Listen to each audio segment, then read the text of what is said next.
John chapter 3, verse 18. Sabi doon, mga anak, huwag kayong magmahal sa pamamagitan ng salita lang, kundi sa patunayan ninyo ito sa pamamagitan ng inyong mga gawa.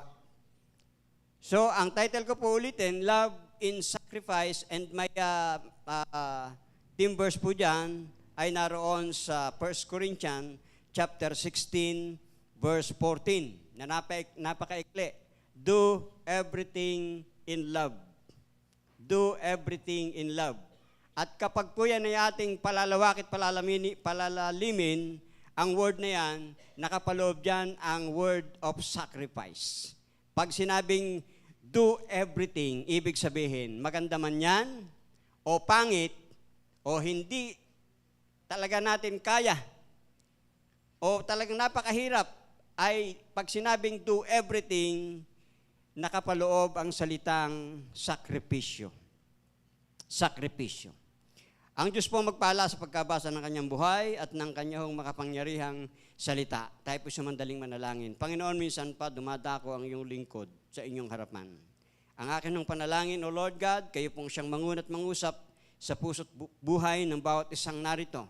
Maging ang mga nasa online, nasa ibang bansa o narito sa Pilipinas, Panginoon, I pray na sa pagbabahagi ng iyong lingkod ng iyong salita. Hindi po ang aking mensahe, kundi ang mensahe mo ang siyang marinig ng bawat isang mayroong pandinig, Panginoon, at handang makinig, Lord God, sa iyong mga salita. Pagpalain po ninyo ang bawat isa at akin pong ipinagkakatiwala sa inyo ang pagbabahagi ng iyong salita ngayon pong hapon, Panginoon.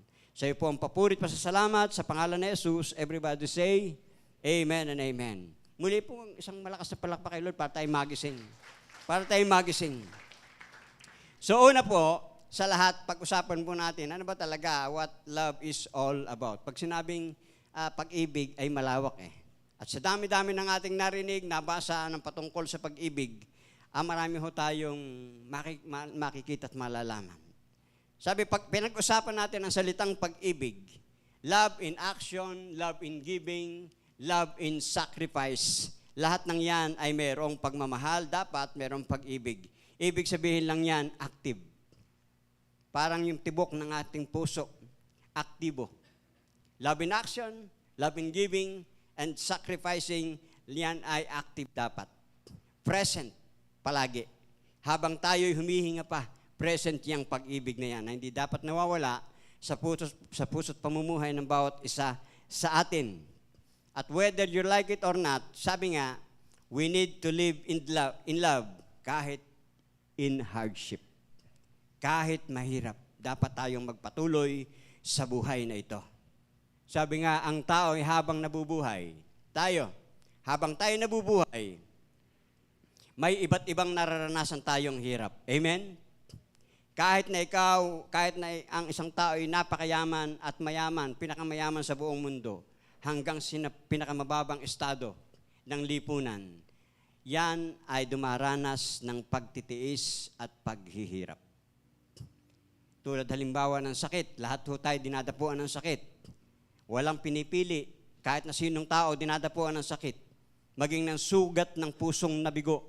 Lahat yan, yung natural disaster, kalamidad, dinadatnan po tayo yan, kahit ng pinakamayayamang bansa sa buong mundo, Yung bagyo, yung lindol, yung nawalan ng mga mahalagang bagay sa kanyang buhay. For example, nawalan halimbawa ng cellphone, ang daming nawawalan ng cellphone dahil bakit? Kasi ang cellphone ay hindi na halos binibitawan. Kahit saan magpunta, kahit sa loob ng CR, kahit naliligo, dala ang cellphone. Tama po ba? Oh, amen, tama. So, kapag nawala, ay nako, talagang hirap na hirap ang buhay. So, ang mga ito'y kailangan ng pagtitiis o sacrifice, pagtitiyaga sa kabila ng hirap ng ating pong pamumuhay. Ang sabi ng 1 Corinthians 13 verse 4 na talagang very applicable this month of February, ang sabi doon, ang taong daw na may pag-ibig ay mapagtiis. Ang taong may pag-ibig ay mapagtiis, hindi marunong mainggit, hindi hambog o mapagmataas.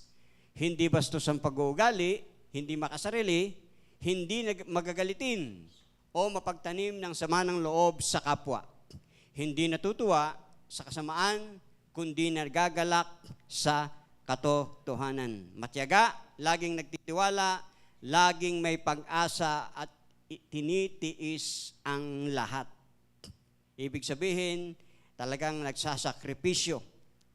May katapusan ang pagpapahayag ng mensahe ng Diyos at ang pagsasalita sa ibang wika na hindi natututunan. Ganon din ang pagpapahayag ng kaalaman tungkol sa Diyos, ngunit ang pag-ibig ay walang katapusan. Yan po ang pag-ibig. So, ang una, pag pinag-usapan natin ang pag-ibig, nabanggit ko na kanina, mabuhay ng may pagtsatsaga o pagtitiis. Laging dapat kasama yan sa buhay. Mabuhay ng may pagtsatsaga at pagtitiis. At ang pangalawa, mabuhay at magmahal ng mayroong pagsunod. Mahirap ho pagka mahal mo pero hindi ka naman sinusunod. Ay hindi ho pagmamahal yun. So mahalaga ho na sa pag-ibig dapat may pagsunod. Live and love with obedience. Itong ibig sabihin nito ay love with compliance. Mayroon kang comply, may tugon ka sa pagmamahal na binibigay ng sino mang nagmamahal sa iyo. Ang pag-ibig na may pagsunod. Yung willing na sundin ang anumang hiling ng iyong mahal sa buhay o ng minamahal mo. Ang sabi nga, ang pag-ibig na buong pusong susundin kahit ano pang hilingin.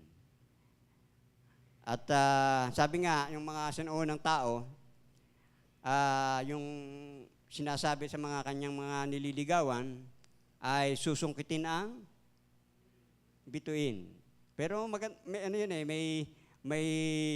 kasunod pa yun, limot na lang ako. Yung susungkitin ang bituin para lang ialay sa aking parang ganon. Pero alam nyo, nireverse ko ho yan. Sabi ng kasabihan sa panahon natin ngayon, susungkitin ang bunga ng balimbing kahit na ito'y sobrang asim. Amen? Basta't sumunod ka lang.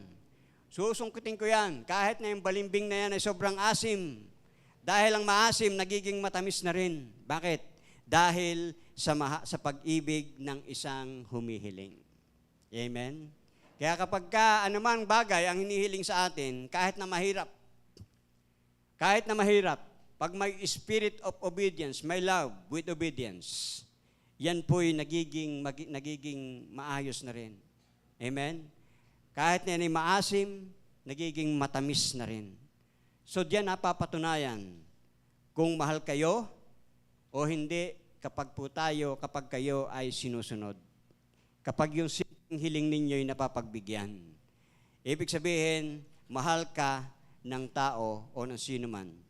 Huwag lang siyempre, yung kapag hinihingan tayo ng isang bagay na alam nating ikapapahamak natin o ikapapahamak ng iba. Hindi ho naman dapat sundin yun. Amen? Yung alam mong mapapahamak ako sa hiling mong ito, hindi. Hindi ko susundin. So mahalaga po, ang pag-ibig ay mayroong pagsunod. Ang pagsunod ng isang umiibig ay natural. Sabing ganon, natural na tugon para sa isang minamahal. Katulad ng sinabi ni Rev Lorna last week, nakikinig ako sa kanyang online. Sabi doon, kapag totoo at mula kay Kristo ang pag-ibig, ang pagbibigay ay nagiging natural na lang. Amen? Hindi ka na pinipilit pang ibigay. Natural yun, dahil mahal eh. So mahalaga ho, na ang pag-ibig ay kinakailangan palaging mayroong spirit of obedience. May love in obedience. Yung tinatawag na may love in action.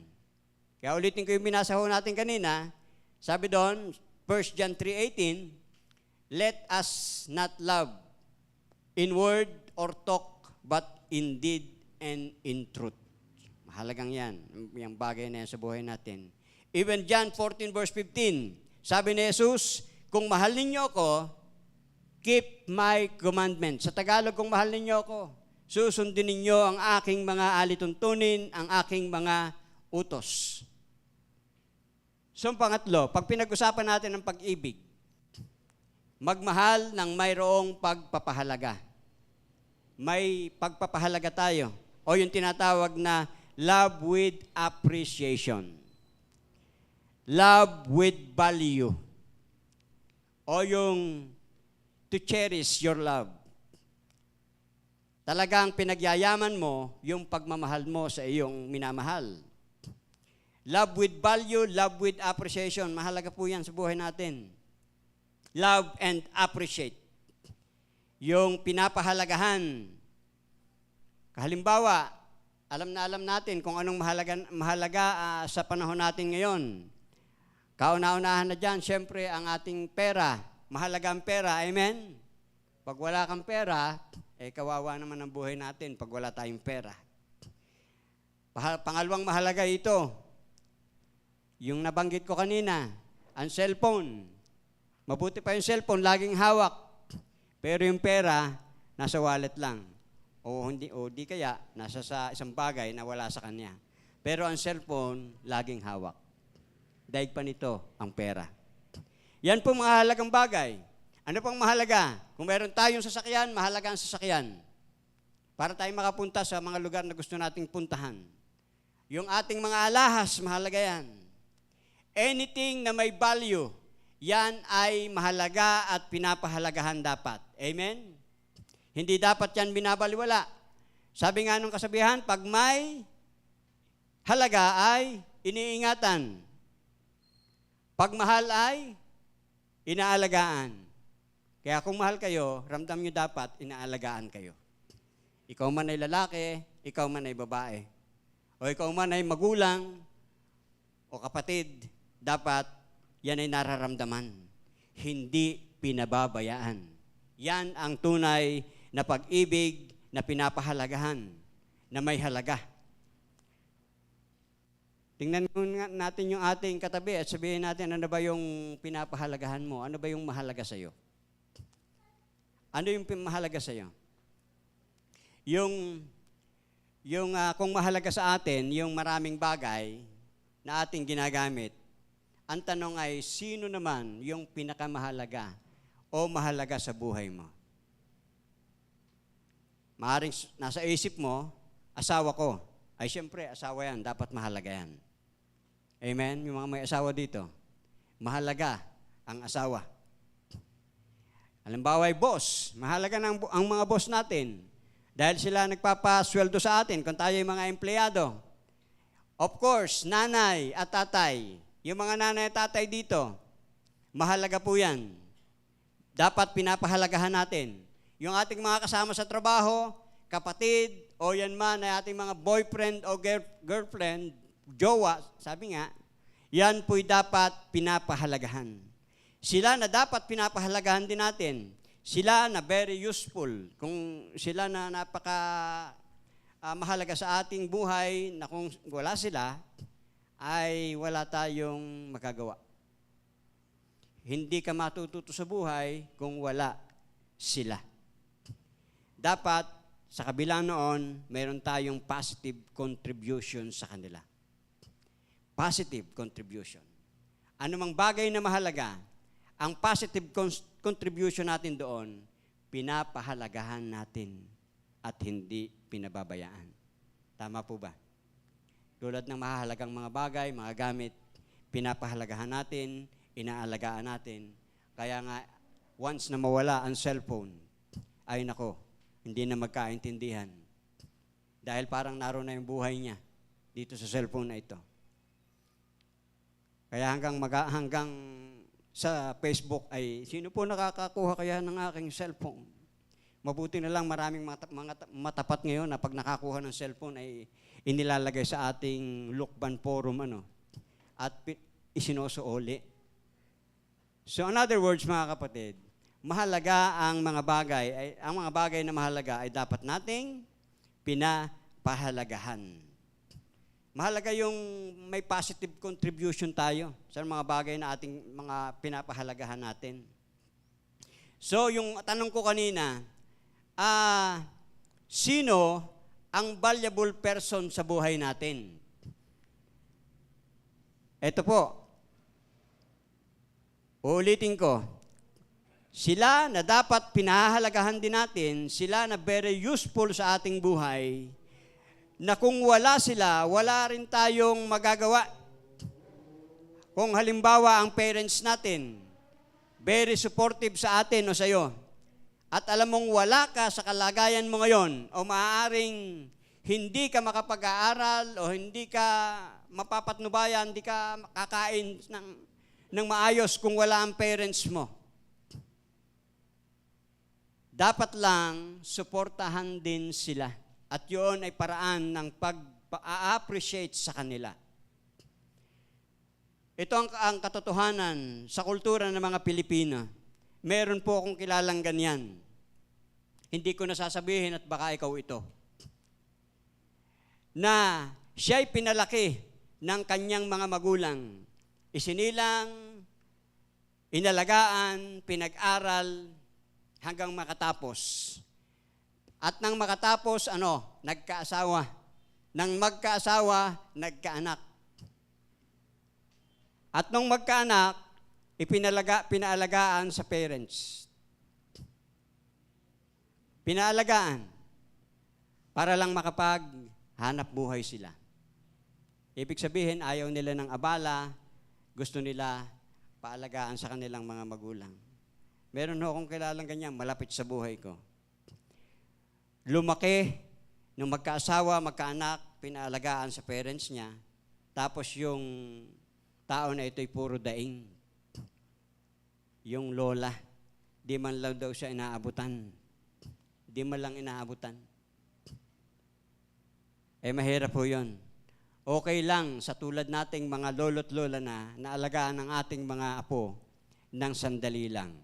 Pero pag yan ay nagtagal na, medyo stress na rin ho yan sa mga tulad nating nagkakaedad. Hindi ko sabihin sa inyo, kundi sa atin kasama na ho ako doon. Dahil ako may mga apo na rin. So, yan ay stress. Tapos sabi, hindi man lang daw si binibigyan. At kung magbibigay, dahil parehong nasa abroad yung mag-asawa, mama, papa, ito, pambili ng gatas ng anak namin, pambili ng pangangailangan. Nasan yun sa akin? Wala. Bagay na kultura na ito ng mga Pilipino na dapat nating baguhin. Amen? Ito'y dapat na alisin sa kultura at kaisipan ng bawat Pilipino.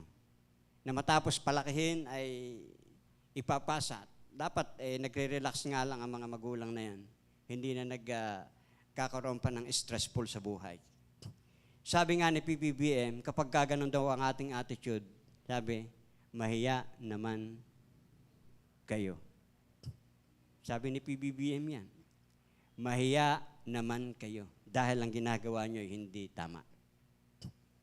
So, value your parents. The same time, ang sabi doon, value your children. Sinabi yan dito sa Ephesians chapter 6 verse 1 to 3. Mga anak, sundin ninyo ang mga magulang ninyo alang-alang sa Panginoon dahil dito ang nararapat gawin upang maging mabuti ang iyong kalagayan at mabuhay ka ng matagal. At kayo namang mga magulang, huwag kayong gumawa ng mga bagay na ikasasama ng loob ng inyong mga anak. Sa halip, palakihin ninyo sila ng may disiplina at turuan ng mga aral ng Panginoon. Ito ang sabi ng Biblia. In other words, value our parents, value your parents, value your children. Isang malaking responsibilidad nating mga magulang na ang ating mga anak ay palakihin natin sa ilalim ng aral ng mga salita ng Diyos. Amen? Napakahalaga ho niyan. O kung asawa mo, huwag mo namang abusuhin ang pagmamahal ng asawa mo. Huwag kang pabebe, ika nga. Yes, tayong mga ama, ang hari ng tahanan. At ang asawa ay, kung may hari ay may prinsesa. Kaya nga po ang advice ko, kapag ka ang isang isang anak na lalaki o isang anak na babae, kapag nag-asawa, dapat separate na yan. Separate ng tahanan. Dahil pag yan ay kapisan sa loob ng tahanan mismo ninyo, hindi na ikaw ang hari, hindi na ang asawa mo magiging reyna. Dalawa na kayong reyna. Wala namang kahariang dalawa ang reyna. Walang kahariang dalawa ang prinsesa. Kaya sa mga anak ko, 7 yan, nung magkaasawa sila, tinuruan na namin kayo magsarili. Magsarili kayo. Although hindi naman lahat pa may asawa, mayroon pang ilan pa ba? 2 pa. 2 pa? Tama nga ba? 2 pa. Nalilito ako parang sa dami. 3. Yan, 3. So, mahalaga po, binabalyo natin ang ating mga magulang at the same time, pinapahalagahan din natin ang ating mga anak. Sabi nga, ang ating mga asawa, especially, ay ating katuwang. Tama po ba? Katuwang, hindi natin katulong ang ating mga asawa. At ang design na ito ng Lord, hindi dapat nababaliktad. Kung minsan nababaliktad, kung minsan yung reyna ang nagiging hari, at yung hari ang nagiging reyna. Yung pag inutusan kang, oy, ikaw ay maglaba na. Ba't mo ko inuutosang maglaba ay namamlansya pa ako? Hindi dapat. Kaya kung tayo'y asawa na medyo palambot-lambot ay itaas natin ang ating mga bandila. Amen? Hindi dapat ang reyna ang nasusunod sa loob ng tahanan, kundi dapat ay ang hari. Siyempre naman, kapag ka ang hari ay mali na ang ginagawa, dapat itinutuwid na ng reyna. Amen? Hindi laging nasa katuwiran ang hari, lalo na kung siya ay mali. So, value your parents and your spouse. Nasa spouse na pala tayo. So, sabi doon, mga Ephesians 5:21-22, magpasakop kayo sa isa't isa bilang paggalang kay Kristo. Mga babae, magpasakop kayo sa inyong asawa, gaya ng pagpapasakop ninyo sa Panginoon. Gayun din naman mga lalaki, mahalin ninyo ang inyong mga asawa. Ang asawa lang pala, hindi mga asawa. Baka natadagdagan ko, baka ako'y sabi kasi ng Bible, huwag mong dadagdagan, ibabawasan ng Bible. Kahit na isang word lang. Kaya po, inuulit ko kayong mga lalaki, mahalin ninyo ang inyong asawa. Walang mga. Tulad ng pagmamahal ni Kristo sa kanyang iglesia, inihandog niya ang kanyang sarili para sa iglesia. Kaya ngayong kayong mga lalaki, mahalin ninyo ang inyong asawa, gaya ng pagmamahal ninyo sa inyong sarili. At kayong mga babae, igalang naman daw ninyo ang inyong mga asawang lalaki. Now, dito po sa atin hong church, sa JA1 family, we are JA1 family. At the same time, we are JA1 church. Yun pong ating mga workers, yung ating mga A group leaders, anointed group leaders, yung pong nagiging nating ka-group every week. Yan ho'y dapat din nating pinapahalagahan. Especially to our pastors na ating mga spiritual mentor. Yan ay dapat pinapahalagahan. Yung sila na bumibisita every week, sila yung nagpapayo sa atin kapag tayo may mga problema sa buhay at kung ano-ano pa. Yung hindi natin masabi sa iba, nasasabi natin sa mga lingkod ng Diyos na ito. And of course, kapag nasabi na, ay 100% hindi na ho inilalabas yun. Yun po is para sa mga pastors na lamang at doon sa nag-confess. At isa pa, ang pagiging pastor po ay parang pagtatrabaho din. Dahil bakit? Higit pa. Dahil sa pagpiprepare pa lamang po ng teaching, ay kulang ang maghapon. talagang karaniwan ay nag-o-overnight po ang mga pastors para lang maihanda ang teaching na ito. So sa makatuwid mga kapatid, ang mga pastor ay kinakailangan din nating i-appreciate, i-value. Yung ating mga lingkod, naglilingkod, mga leaders sa church, dapat binavalue din po natin yan. Amen? Maging ang ating pong mga naglilinis dito sa church, naghuhugas ng pinggan, ng baso, na kapag uminom tayo, nilalagay na lang natin sa lababo, na para bang meron tayong tagahugas. Ay, totoo naman, tagasimpan dito sa church. Yan po'y dapat nating binavalue, pinapahalagahan natin. Dahil kung wala yung mga yan, wala mga pastors, wala mga leaders, workers of the church, ay hindi ho, masasabi kong hindi ho magiging maayos ang takbo ng ating pong simbahan. So value your spiritual mentor. Value your spiritual mentor. Sabi ng 1 Timothy 5:17, ang mga matatandang pinuno ng iglesia na mahusay mamahala ay karapat-dapat tumanggap ng paggalang at kabayaran, lalo na ang mga masigasig sa pangangaral at pagtuturo ng salita ng Diyos.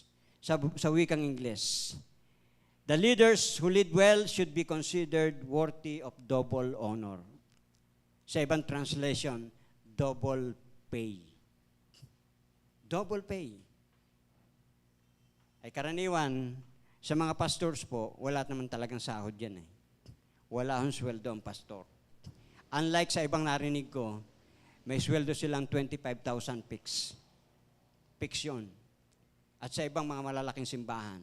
Dito sa Lokban, may nakausap ako 25,000 pesos fix. Yung kanyang sahod, salary. Pero sa karamihan, halos wala.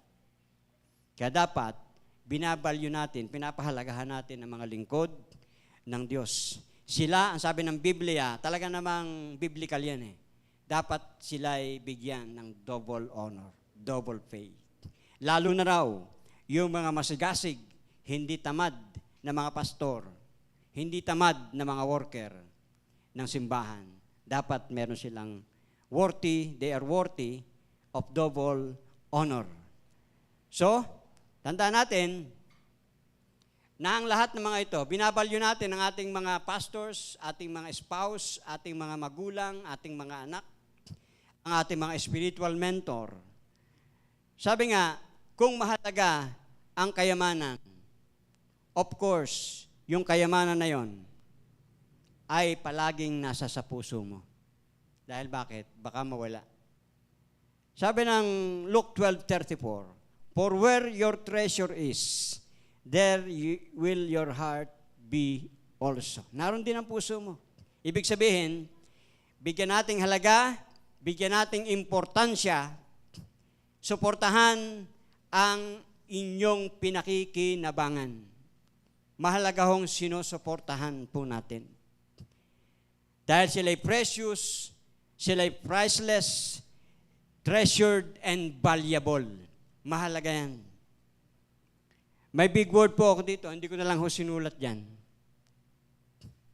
True love becomes valuable when it involves sacrifices. Nagiging napakahalaga ng pag-ibig kapag ka ito'y may sakripisyong kasama. Amen? So magmahal po tayo. Magmahal. Nasaan ba ako? Magmahal ng may pagsunod, magmahal ng may pagpapahalaga, at ang pang-apat na pala, magmahal ng walang katapusan. Magmahal ng walang katapusan. Ibig sabihin, love without stopping. Huwag tayong titigil magmahal. Katulad ng ating Panginoong Hesus, hindi naman tayo tinigilang mahalin, kaya tayo nagkaroon ng kaligtasan at maayos na buhay at pamumuhay. Sabi pa nga, kung ang mga tao dito sa mundo ay matatapos, at lahat naman talaga ay matatapos, lahat ng mga bagay sa mundo ay naluluma at nawawala. Ang maiiwan lang at hindi mawawala ay yung kanyang pag-ibig. Pag-ibig.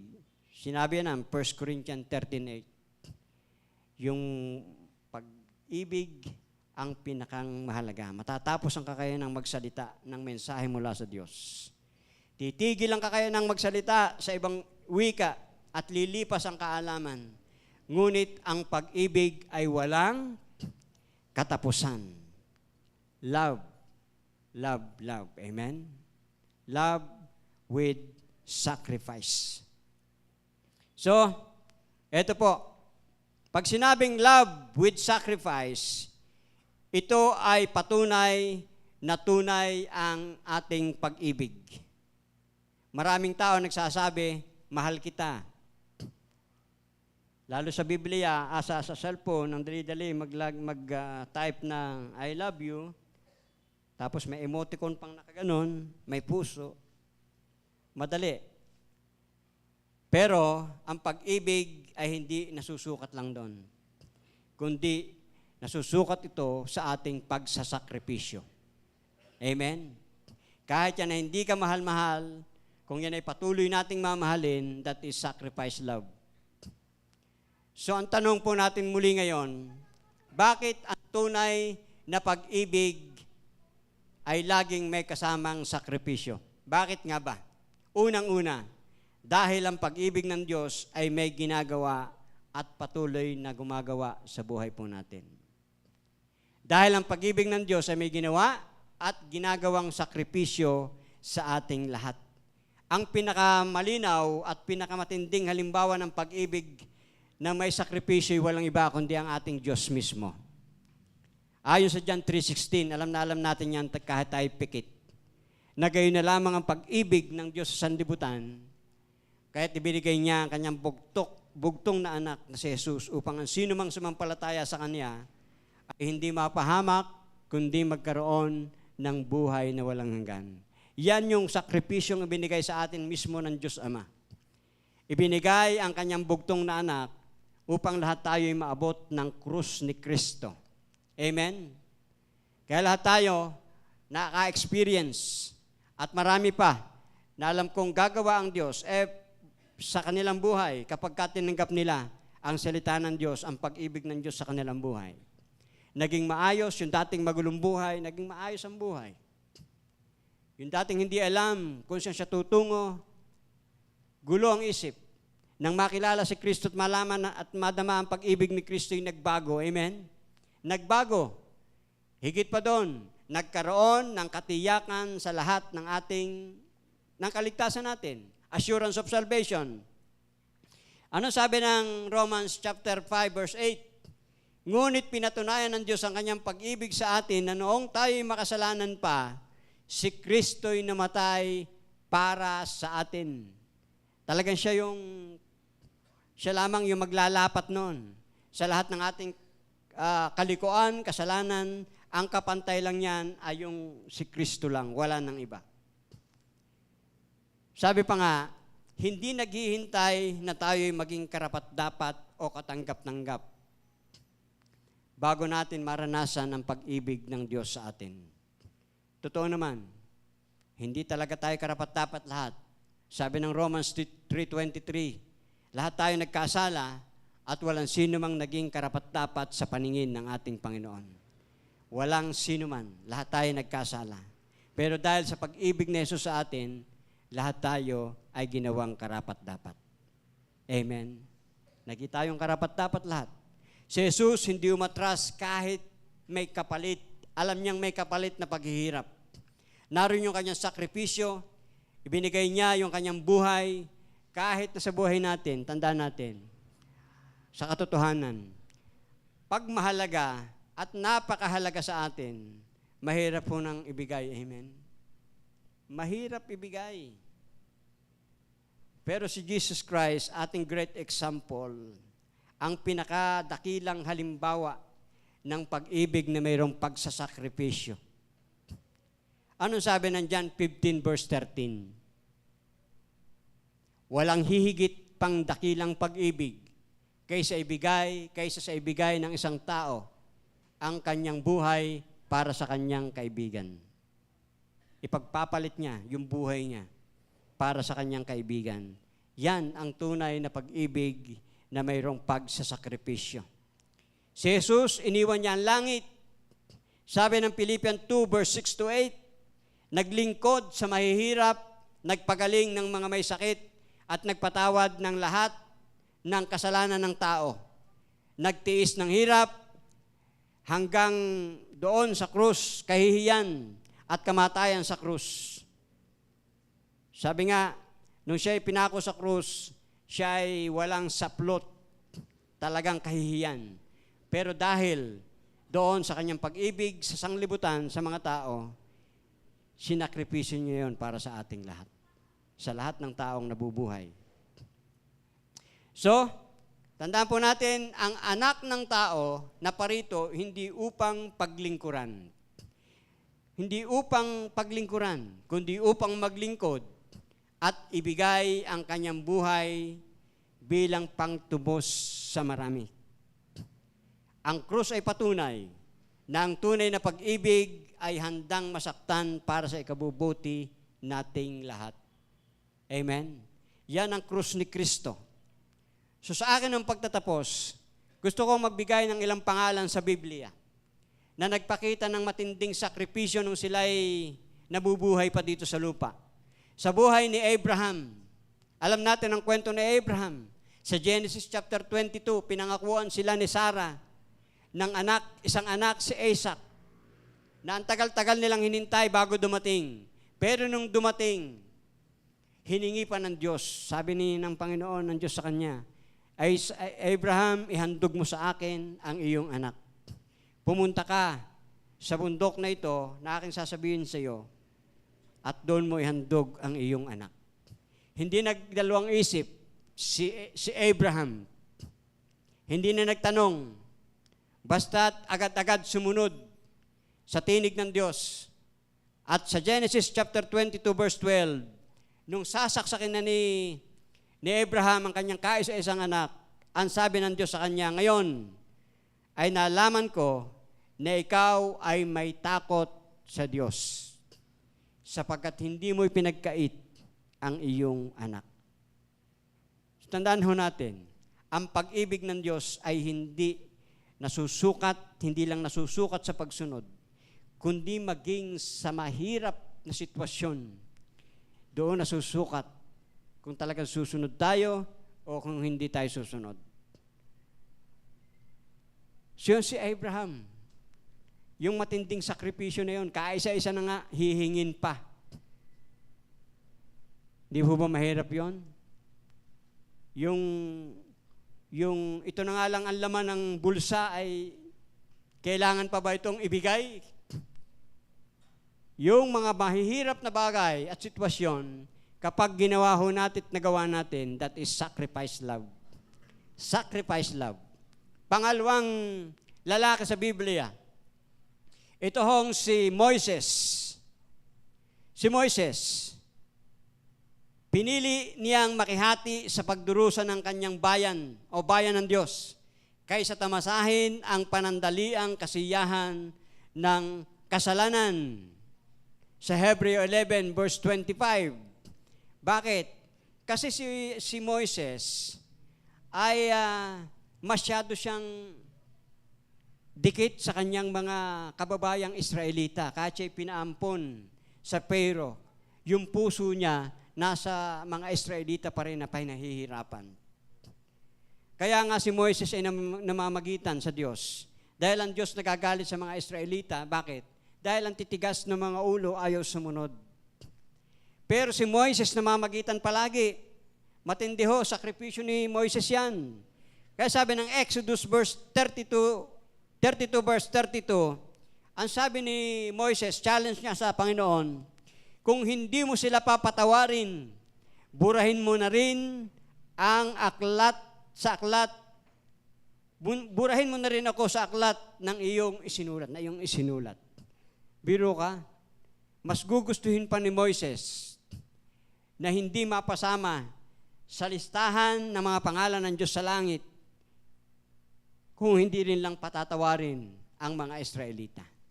Yung puso niya nasa bayan ng Diyos. Kaya nga si Moises, naroon yung kanyang pag-ibig sa bayan ng higit pa sa kanyang sarili. Ito, malimit nating naririnig ng slogan ng mga politiko, especially kapag kami mga botohan. Amen? Maka-Diyos, makabayan, ano pa? Makatao.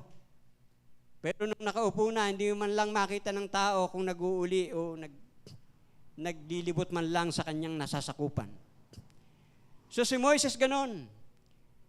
Nakikita niya, tinitingnan lagi yung kalalagayan ng kanyang mga kababayan. Ako yung nangangarap ng ganon. At natutuwa ako sa mga politikong ganon, mga leader ng ating bayan. Nag-uuli palagi sa kanilang nasasakupan para makita nila yung kanilang mga dapat ayusin, mga problema ng bayan. Amen? Kaya pag nakakita kayo ng lingkod bayan na ganon, ako na ho mismo, ang magpo-promote sa kanila, boto ninyo muli sila. Amen? Hindi lang sila yung nag-uuli. Pag nakakita ng problema, hindi na pinatatagal pa ang problema. Inaaksyonan agad.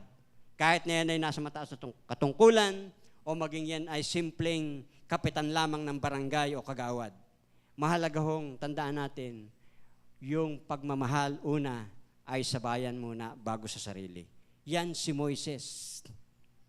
Sabi ni Moises, kung hindi mo rin lang sila patatawarin, kung sila'y pababayaan mo rin lang, burahin mo na rin ako sa aklat na iyong isinulat. Biro ka, challenge yun. Doon mo talaga makikita ang isang makabayan. Talagang sasamahan sa hirap, maging ang mga nasa laylayan ng lipunan. Amen? So, pag-ibig na handang magsakripisyo ng sarili para sa iba at para sa kanyang bayan. Napakasarap madinig at makita na mayroong nakikipaglaban para sa kapakanan ng ating buong bansa. Inilalagay ang sarili para maabot ang kanyang nasasakupan. Hindi lang palagi sa loob ng kanyang opisina.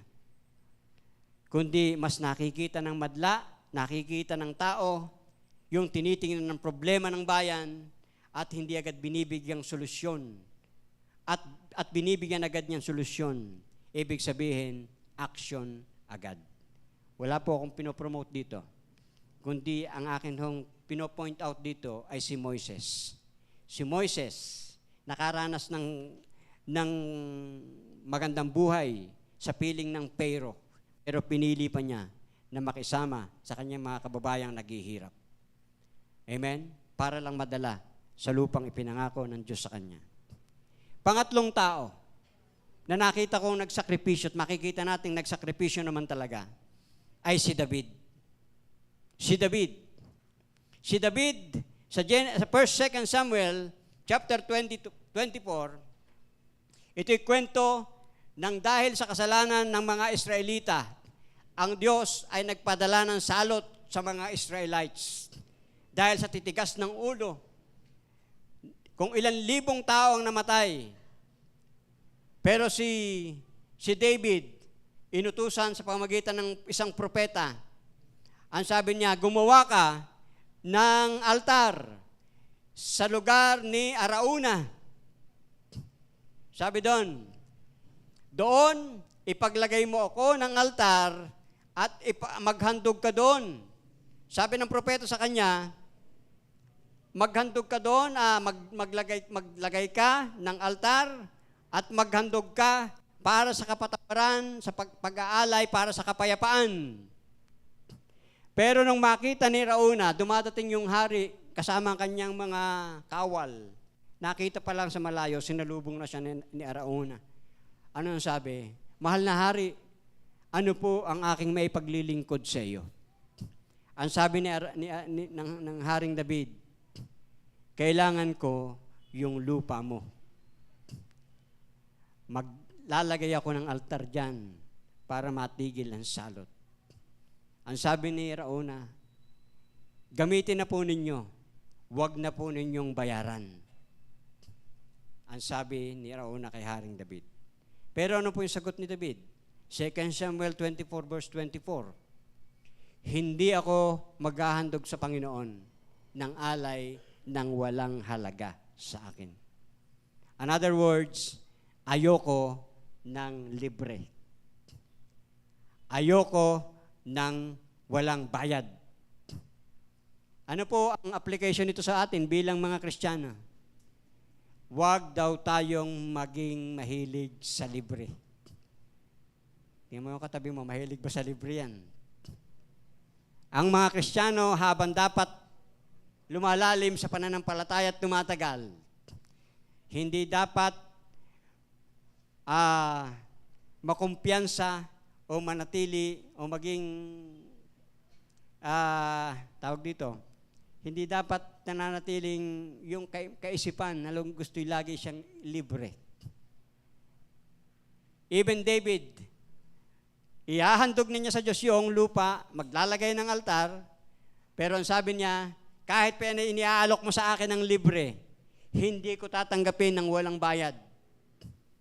Pag sa Panginoon, dapat ganun. Doon nagkakaroon ng value at valor. Kapag ang isang bagay na ating gustong gamitin para sa Panginoon, ay binibigyan natin ng payment o bayad. Amen? Sabi nga, ang tunay na pag-ibig ay palaging nagbabayad. Hindi mahilig sa libre, okay lang siyempre kung paminsan-minsan lang o paminsan lang, okay lang yan. Pero pag palagi na, ay baka makahalata na yung lagi mong kasama. Amen?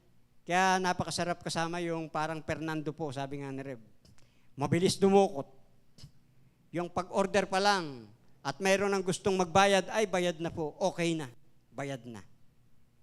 Napakasarap pong kasama pagka ganon. Kaya sabi ganon, kung ganon pa rin ang atin pong pag-iisip, na gusto natin palagi tayong libre at makakalibre, uulitin ko yung sinabi ni PBBM, ang sabi ni PBBM, mahiya naman kayo.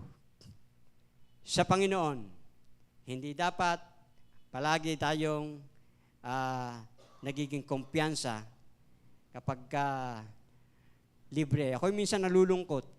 Dahil minsan nakakakita pa rin tayo ng mga nangangaral ng salita ng Diyos at pagkatapos ay may kasunod na sobre. Kinakasangkapan ng salita ng Diyos para lamang sabihin nating makalibre. Ay hindi ho gusto ng Panginoon yon. At yan ay pinakita na sa atin dito sa buhay ni David. Na ayaw niya, pag iahandog sa Panginoon, pag para sa Panginoon, gusto niya lagi niyang babayaran. Amen? Sa bagong tipan, makikita rin natin dito si Apostol Pablo, na matindihan, naging pinagdaanan sa pangangaral ng salita ng Diyos, nagsakripisyo ng buong puso. Buong galak, sabi niya, buong galak kung gugugulin ng lahat at pati na ang aking sarili alang-alang sa inyo. Sabi ng 2 Corinthians 12 verse 15. So, ang buhay ni Pablo binugbog, ikinulong, at marami pang mga bagay na naranasan, hinagupit ng maraming beses. Pero hindi siya tumigil ng paglilingkod, hindi siya tumigil ng pagmamahal at pagsasakripisyo para lamang ang salita ng Diyos ay maipalaganap at makarating hanggang ngayon sa buhay ng bawat isa sa atin. Sa buod ng atin ng pinag-aaralan ngayong hapon ay dalawa lang. Ang pinakang buod na itinuturo nito sa atin ng pag-ibig ng may sakripisyo. Ang una ay yung love God. Mahalin natin ang Diyos ng buong puso. Sabi ng Deuteronomy 6 verse 5. Mahalin natin ang ating Panginoon, mong Diyos, ng buong puso, buong kaluluwa, at buong lakas. Yan ang pinagagawa sa atin ng Panginoon. Minsan ang pag-ibig ng Diyos ay palaging may kapalit. Yung pagsusuko ng ating mga plano. Kung minsan yung plano natin, hindi ayon sa plano ng Panginoon. Pero dahil sa pag-ibig at sakripisyo, yung plano natin ay nai-align sa kalooban at plano ng Diyos sa atin. Yung pag-ibig na may pagtitiis, pagiging tapat kahit mahirap. Amen? Maging tapat kahit mahirap. Yun yung una. Love God. At ang pangalawa, na pinakamatinding dapat nating taglayin sa pag-ibig na may pagsasakripisyo ay yung pag-ibig sa ating kapwa. Love others. Love people. Yung bang tulungan ng isa't isa sa mga problema at sa ganitong paraan ay matutupad ang kautusan ni Kristo. Sabi ng Galatians 6:2, pasanin ninyo ang pasanin ng bawat isa. Pasanin. Ang nagsasabing mahal ng Diyos, ngunit napupuot naman sa kanyang kapatid, ay sinungaling. 1 John chapter 4, verse 20. Yan ay sakripisyo. Ang pag-ibig na may sakripisyo ay laging nagpapatawad. Kung mayroon tayong tao na hindi mapatawad, talagang itaga mo sa batoy, hindi mapapatawad. Ang sabi ng Panginoon, love in sacrifice, you must love people. You must love others sa pamamagitan ng pagpapatawad, ng paglilingkod, ng pag-unawa, pagsakripisyo ng oras, ng panahon, ng lakas, maging ng atin pong mga sarili. So pangwakas mga kapatid, ay ito. Ang pag-ibig na walang sakripisyo'y salita lang. Just word lang yan. Ngunit ang pag-ibig na handang magbigay, handang magtiis, at handang magsuko ng buhay sa Kanya, yan ang love in sacrifice. Amen? Kung kayo'y nangangaral at nagbabahagi ng salita ng Diyos, makikita nyo sa maraming tao, lalo na sa talagang hindi pa Kristiyano, hindi pa nakakakilala sa Panginoon, madidesire mo sa kanila na ayaw nilang magsakripisyo. Dahil bakit? Lalo na yung maraming bisyo. Ay diyan naman, pag ako'y sumama, titigil ko na yung aking pag-iinom. Ititigil ko na yung aking pagsisigarilyo. Ititigil ko na yung aking mga bisyo. Ay sacrifice. Yan ay kasama sa pag-ibig ng Diyos, sacrifice. Kung si Kristo ay nagsakripisyo sa atin, gusto niya sa lahat ng mga sumusunod sa Kanya, sakripisyo din ang kailangan. Kaya lang sakripisyo na yon, may kasamang pag-ibig, pagmamahal. Sabi nga, kapag kaganon, yan ang true, yan ang tunay na pag-ibig na may sakripisyo. Dahil mula sa Diyos na unang nagmahal sa atin, nagsakripisyo sa ating lahat upang tayo ay magkaroon ng kaligtasan. So, ito po ang aking challenge. Matapos nating marinig ang love in sacrifice na dapat naman talaga nating taglayin ito sa araw-araw nating pamumuhay. Ito po ang challenge, maikli lang ito. Challenge ko sa inyo. Keep on loving. 3 salita lang. Pero kung ating muling palalalimin, nakapaloob dyan ang word na sacrifice. Pag sinabing keep on loving, patuloy, kasama dyan ang sarap, ginhawa, paghihirap, pagtitiis, pagsasakripisyo. Pero lahat ng iyan magagawa lang natin sa pamagitan ng pag-ibig ng Diyos na inilagay niya sa ating mga buhay, sa ating mga puso. John 13:34, isang bagong utos ang ibinibigay ko sa inyo. Mahalin mo ang iyong kapwa katulad ng pagmamahal ko sa inyo. So magmahalan kayo sa isa't isa. Let your love become valuable by making sacrifices. Patuloy natin gawing mahalaga ang pagmamahal sa pamamagitan ng pagsasakripisyo natin. Katulad halimbawa ng paglalakbay. Kung tayo may mga sasakyan, lalo't mahaba ang ating biyahe, naglalakbay tayo. Kung tayo'y magpapatuloy, malalaman at marirealize na lamang natin, aba ay malapit na pala akong makarating. Hindi mo naramdaman yung lubak-lubak na daan. Dahil bakit? Dahil nakapokus ka sa iyong pupuntahan. At higit sa lahat doon, hindi ka patigil-tigil.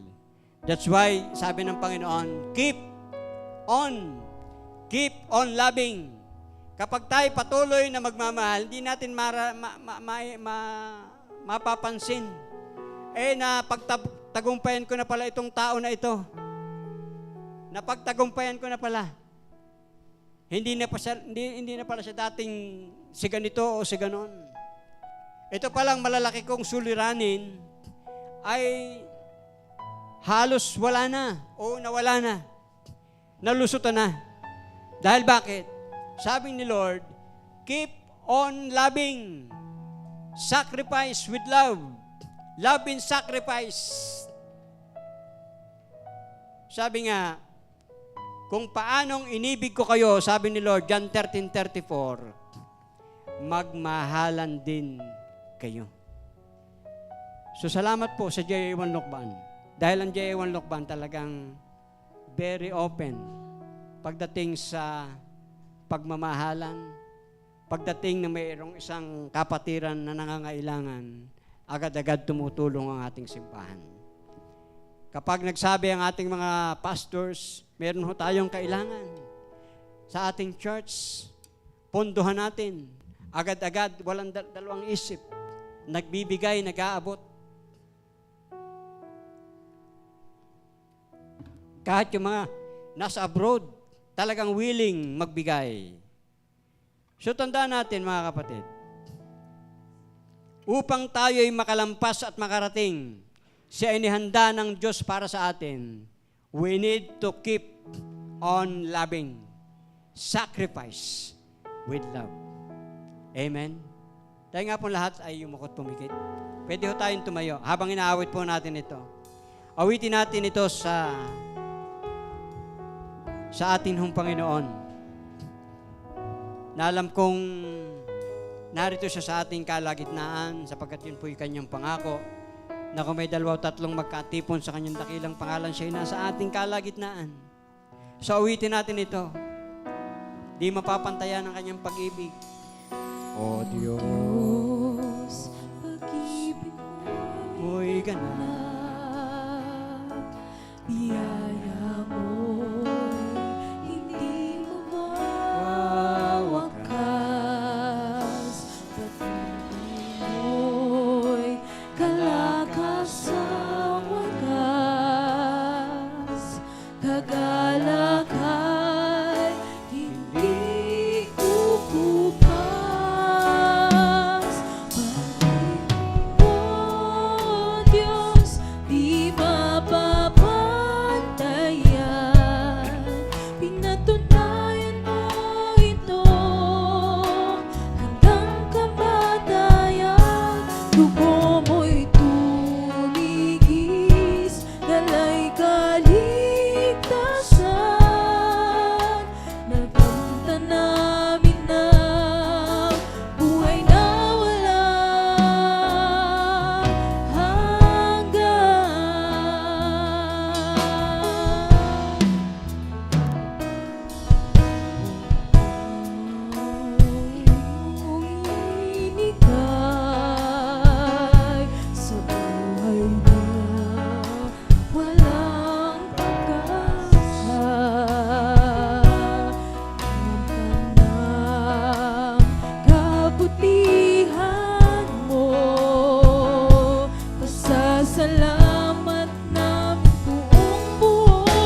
natin nung narinig ngayong hapon, mga kapatid, ang salitang sakripisyo ng may pagmamahal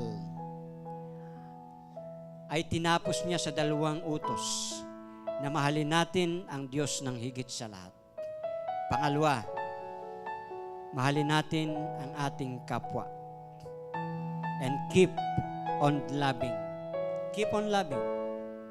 Habang ginagawa nating magpatuloy, kasama dyan ang pagsasakripisyo.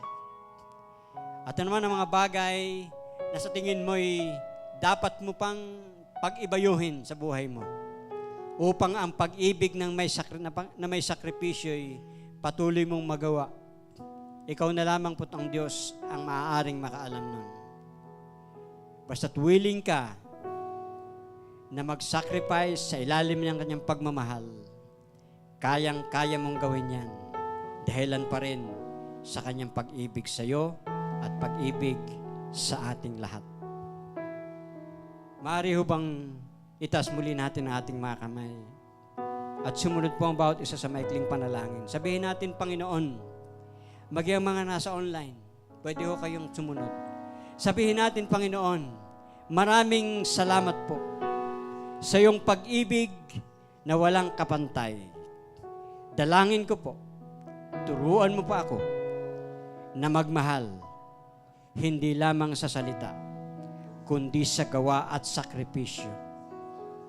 Gaya ng pag-ibig na ipinakita mo at ipinadama mo sa akin doon sa krus ng Kalbaryo. Gawin mo po akong mabuting halimbawa upang ipadama ang pag-ibig sa marami, kahit na at kahit pa mahirap. Gagawin ko alang-alang sa pag-ibig mo, Panginoon. Ako na lang pong mananalangin. Dakilang Diyos, nakita mo ang pagsunod sa panalangin ng iyong mga anak na narito sa church, maging ang mga nasa online, nasa ibang bansa. Lord, ang akin ng panalangin, Lord, patuloy mong bigyan ng bawat isa ng kapangyarihan, ng lakas, Panginoon, upang maisagawa ng bawat isa ang pag-ibig na may pagsasakripisyo, Panginoon. Dalangin ko, ano man ang mga bagay na kailangan pa nilang i-improve, pag-ibayuhin, baguhin, upang ang love and sacrifice ay kanilang maranasan at may sa pamuhay. Lord, I pray, grant them by your strength, by your love, by your power, Lord, by the power of the Holy Spirit sa buhay ng bawat isa, Panginoon. Salamat po, Panginoon, at ang sino man sa bawat isang narito, even ang nasa online, ang may pangangailangan, sila na may sakit at karamdaman, Lord, I pray for the healing sa pandem in the name of Jesus. Sa Lord na nabibigatan sa mga problemang kanilang pinapasan, Lord, pagkainin po ninyo ang kanilang mga problemang pinapasan ngayon sa oras na ito. Sa pangalan ni Jesus, katagpuin po ninyo ang pangangailangan ng bawat isa. Even, Lord, ang pangangailangan emosyon, pangangailangan pinansyal, material o naman bagay, Panginoon. Lord, maranasan, met all their needs, Lord, in Jesus' mighty name. Panginoon, salamat muli ay tanggapin ninyo ang pasasalamat namin, pagsampat, pagpupuri. Patuloy mong selyuhan ang mensaheng ito sa puso't isipan ng bawat isa, Panginoon. At sa iyo po namin ibinibigay lahat ng papuri at pasasalamat sa tanging pangalan ni Jesus. Everybody say, Amen and Amen.